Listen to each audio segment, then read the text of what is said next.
JONva, host of Live Life, Be Happy 24/7, Educational-Caffe with my amazing team, Karen and Meg. How you guys doing today? Hey, good. Okay, Doing well, thank you. doing well. How's the weather by you anyway? Oh man, it's in Florida, it's gorgeous. So from now till about May, it's going to be amazing. Just a little bit of a cool breeze, but still really warm. I love it. Nice, Yeah, Meg. it's pretty nice here too in North Carolina. Okay. Beautiful weather, nice breeze as well. A little bit cooler than it is in Florida, but I'm loving it. You know what? Yes. I will take the cool over the heat. Unless there's a beach, then that may change. But I'm happy to be here again with you guys. I was thinking the other day. We always are saying hello to our students and our audience, but I also want to say hello to the international students that are also following us. So, Yes. hello everybody. Hope all is well. Hi. You know, Another great week. This is episode number 5, so we're really excited. And I had a chance to kind of think from our last episode when we had my son Nick on the show, and he sort of mentioned about his whole experience and about being a little bit overwhelmed. So that kind of resonated with me for the weekend and these past few days about what students and parents could actually be experiencing. So I kind of wanted to start off with that and kind of talk with Megan and Karen and get their thoughts as well. So guys, what do you think? Well, I know just in general, I mean, being a student of your son's age, being a senior is just a very overwhelming time because the end is near. You got to wrap everything up. You've got to do everything you're going to do in that one last year, and then you're going to step out of the house and then grow up and be an adult. So that's one type of stress. And then we have this other type of stress with the coronavirus. And I try to put myself into the student shoes, and I just can't imagine being a student this year or even last year, all the extra stuff that they're going through. Right. So I know it's a lot for them to take on, but knowing Nick, I know that he'll make it and he'll be just fine. I know. Meg, what are your thoughts on that? Yeah, so of course this has been something we kind of anticipated it happening when the coronavirus and COVID and all of that happened. So we were trying to take a lot of precautions and preliminary measures to be able to make sure that our students and things were okay, because we know that as humans we're made to socialize. Like that's what we do. And so them all of a sudden being at school one day and then it's just all gone the next, like that's an outlet for a lot of students.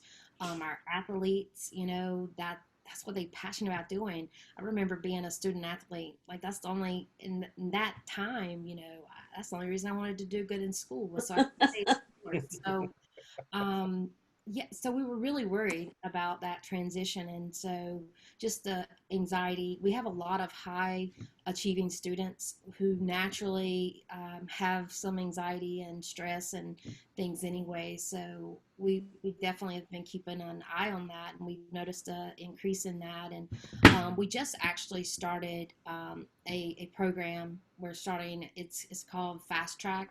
Okay. So for all of the research and things that we've done, and over 12 years of the research behind, starting preparation early, and what a difference it makes in starting students 7th, 8th, 9th grade versus waiting. Just the transition, the anxiety, the confidence, and all of those things, and the reasons why that would be so important. Just so that if no matter what, like just prepare and plan ahead. We don't want them, and with Nick, like Nick's so laid back, he's just laid back, and a lot of students are, but now they got so much put on them so fast. So, they got, hey, all of the changes with the colleges, who was going to accept the SAT scores and who's not, how do they figure that out? Like, we're going to have what test score to be able to tap into Merit Aid, but what they do now, it's like test optional. So like there's so many different things coming at them. It's really, really hard and to watch. And I hope we are a big support group for anyone, and especially like our students, Sure. JONva, because that's it's real. Like the anxiety is real, the depression is real. And sometimes I think that at a student in high school, like a student athlete or someone that, may be popular or somebody that's not popular, or it's hard to talk about. It's like hard to just say out loud of your mouth, like, I'm having a lot of anxiety, or I feel like I'm going through something, but I don't know what it is, and I feel sad, or even to say the word depression, it's like, why? Like, oh my gosh, I can't say that. Like, oh my gosh, I can't say that. And so I think we do need to bring more awareness to that, like more awareness that it's not a bad thing. Like it's hard, and it's okay to talk about it. It's okay to discuss it. It doesn't make you any less of a person, and what a leader you are when you do talk about it, because what I've noticed is chain reactions start happening. So when somebody does talk about it that people do look up to, then others will start doing the same thing. And then you have a support system and a support group. And that's what it's all about, is just kind of supporting each other and being there for each other. And during this time, more than ever, they need that emotional support, that love, that attention, So that's really, really important as well.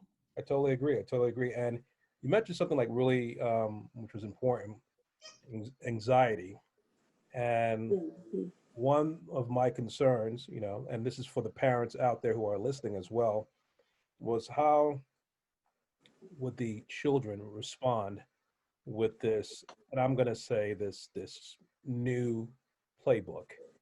And I was sitting down trying to kind of come up with a solution that, although my son would not be able to engage with his friends or his students, but possibly maybe with our daily interactions, having conversations, I use the technology as well, video conferencing, and just give him that little call just to talk to him, see how his days are coming along. Are there any challenges or struggles that he might be having with something? And for me personally, I felt as though it helped with both of us staying connected. And maybe if something did surface, then we could kind of talk about it. So I wanted to kind of share that with you guys as well, because I mean, this is Yeah. a practice that I kind of utilize, and it seemed to work well for me. So I just wanted your feedback on that.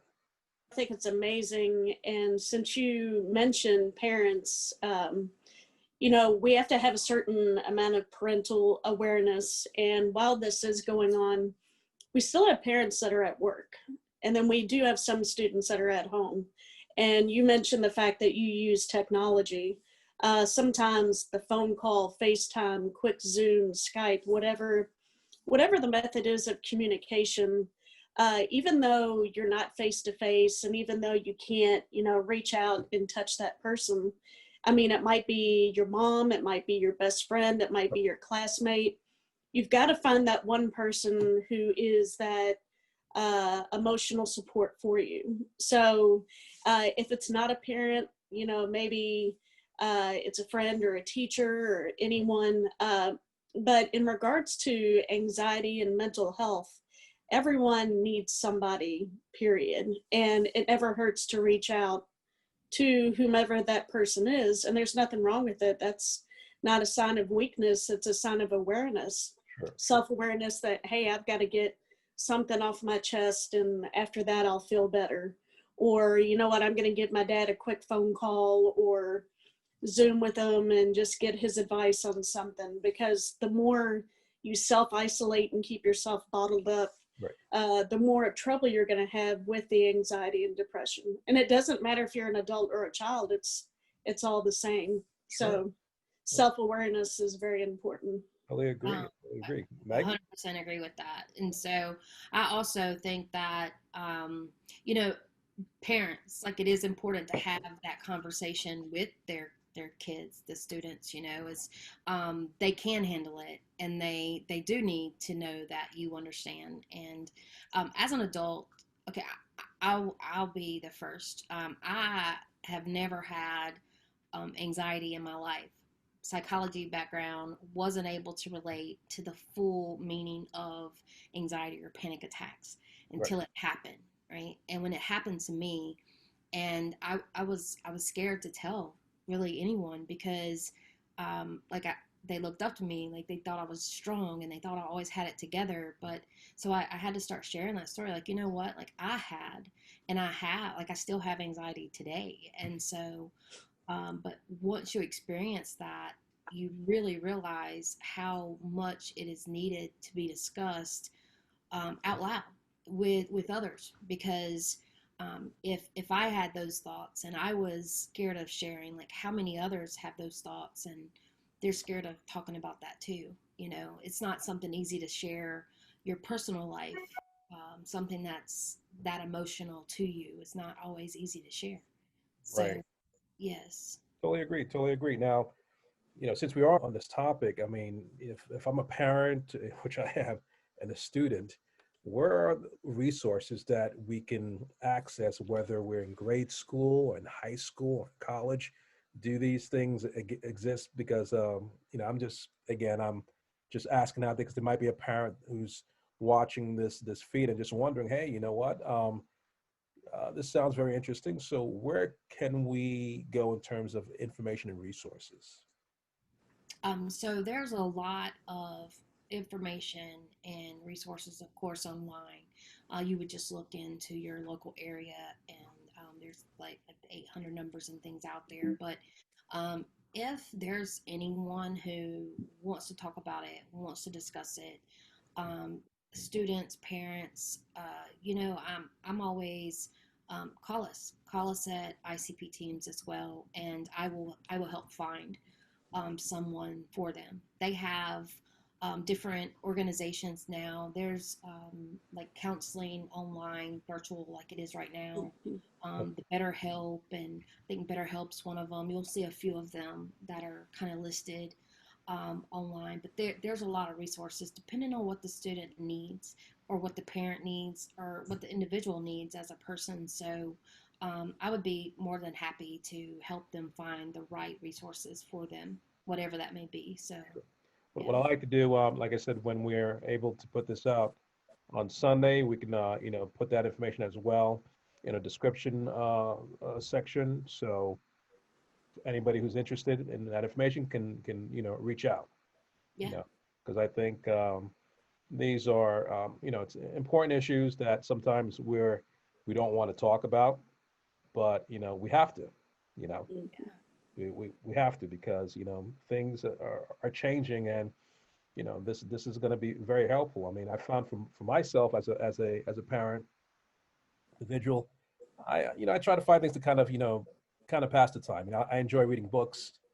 Anything for me like sci-fi or in the sciences, that keeps me entertained. But, the children are a little bit different, so sometimes, I might say, hey, what book are you reading? Or might engage them to kind of read a book too, or find things that we could do again. And I call it like family time, that we can kind of spend time with each other. So they're not felt that they're alone in this, and, I would love you to kind of share your thoughts on that as well. Well, I know when we are kind of tied up in this situation where we're not able to get out and about like we normally would, you mentioned reading a book, and are you Star Wars or Star Trek? I know you said I'm science actually or both. I'm both. both. Okay, fair enough. So I'm totally Star Wars, but that's cool. Mhm, But I'm now's a looking good at time to learn something new. mhm. So there's so many online groups that you can be a part of. Going to YouTube and learning different skills. Just taking advantage of this time where everything is stopped, Mhm. because this may never happen again. I hope it never happens again. So it's a time where we're all learning from each other. And, if you're in your bedroom, you're not talking to anybody, you're not learning anything new, you're not doing anything that's, fun for you, that is going to be a depressing time. But if you take the time to kind of evaluate your situation and branch out as much as you can learn something new or meet new people and do things that are fun. And that's going to be very important. And I have something to show you. So when I am in my bedroom, I lay on my University of Louisville pillow. All right. Just throwing that out there. Okay. While I had a moment. Oh. That's okay. I got my Juilliard shirt right here, you know. I like the Juilliard. That's cool. I love it. You know, and it's great that we're having this conversation. I know. Oh, there you go, right there. We're gonna, you know, I think this is something that we can, you know, continue talking, you know, weeks to come, because it's not something that you can, you know, as I say, turn on and off like a switch. No. And that we should always have, you know, constant, you know, conversations about this. And I remember, you know, being in college, you know, I did have friends that, you know, they had, you know, some challenges and stuff like that. And I don't recall if there were like any resources available to kind of help them. So I know these are different times. So whether you're in college or in high school, I mean, graduate school, you know, definitely, you know, reach out to those experts, you know, and don't be afraid to have those conversations. Now I know, Meg, I know you had something to mention regarding ICP-Teams, and we were talking about the other day. Yeah, so we're doing, of course, the mini workshops we do on Tuesdays tonight at 7, but we've started a program for 7th through 9th graders. So, you know, we're always looking into the next, you know, what's going to help our students. How do we make this journey through education and school successful to get an education and transition on into college? So what we know, and the research behind it, is that students who do start to discuss and talk about college and preparation in college early are more successful with those transitions. Okay. So if they starting in like 7th, 8th, and 9th grade, having these discussions, talking about you know, going to college, starting to hold them accountable at that age, that as they're transitioning, they have less stress. They're not as anxious. They're more acceptable to the college challenges, the more advanced classes and preparation for college. So their transitions are a lot smoother. And so it just takes a lot of those worries and weights off. Whereas sometimes, and we've all done it. I mean, I've done it. I still know parents that do it. It's not a derogatory thing, because it's what we know and what we've always known. Sometimes they wait to like 10th through 11th grade, and sometimes seniors just start really putting it into perspective and into place. Mm-hmm. So we're running a program. It's called Fast Track to College, and they're Once a having month? Okay. once a month with the 7th through 9th graders, watching their age group be able to interact and engage together, that they're on that track, giving them projects, things to research, to bring to the table, just really start teaching them the accountability, talking about careers, having them to research different careers that they're interested in. So really putting them on. It's not really a fast track. We're not adding a ton of work to them by no means, but we're holding them accountable, and we're starting that college education talk and process with them in a non-stressful environment. Just like it would be if it was a sports team, or if it's like a Girl Scouts or Boy Scouts or IT team or debate club, or, you know, something of that nature that they're a part of, and they transition that all the way through high school. Okay. So there's been the proven results of the different, you know, the students starting earlier, their success rates later. So Okay, that's great. yeah. I know we're pretty much in the pilot program, so I figure somewhere down the road, you know, we'll also probably brainstorm something for the international students as well once we kind of get this going, right? Yes. So we do have like the international students as well. Like we have the TOEFL, we have working with the visa, we have a lot of the transition pieces with coming over. So Okay. yeah, we'll discuss all of that. Maybe we'll have another call. I know I'm kind of running out of time. We've been talking a lot, so Okay, that's okay. That's okay. I know we're all pressed for time, but I just kind of want to, you know, kind of thank for everybody for watching this episode. Really wanted to address this topic with with the students and parents, where again, kind of help them in finding resources to kind of help them through these, like I said, these uncertain times. Yeah. And that's Definitely it. so. We're in this together, so we have to help each other out. And I felt as though, this episode was one that we really had to kind of really be very straight to the point, because, Mhm. we might be thinking about it, but no one wants to really talk about it.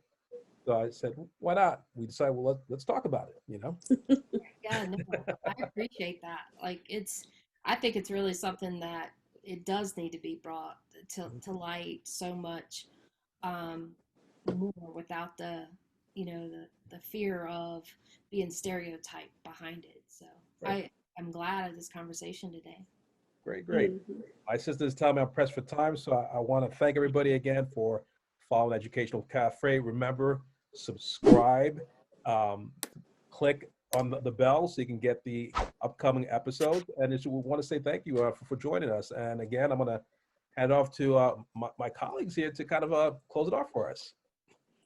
Well, thank you so much for the willingness to discuss this topic. I know the mental and emotional health thing is something that sometimes gets put to the side, and it's very critical. So I just want to tell all the students out there, you are not alone. It does feel kind of strange being in this COVID time, but it is temporary. And just don't take too much time to think. If you start thinking about stuff and getting upset, make sure you're reaching out to a friend, a family member, find a group to be a part of. Email us at ICP-Teams, we'll help you out. So we just want to make sure that you do have some sort of resource. And seriously, if you don't have a resource, please contact us on our link on Sunday through email, and we will find something for you. All right, Meg. Karen really summed it up great. I piggyback what she said, and absolutely, if you need help, you need to talk, then don't hesitate to reach out to us, to others. We will help you find resources, whatever you need, but don't ever be ashamed to discuss it, to talk about it. And you would really be surprised of people that'll come forward and discuss it and be that leader, be the one that does start that change, if it's your school or your club or whatever you're part of. But yeah, we're here. All right. Well, again, guys, have an amazing week, and we'll see you next week. Take care. Bye-bye. Bye-bye. Bye, guys. Education.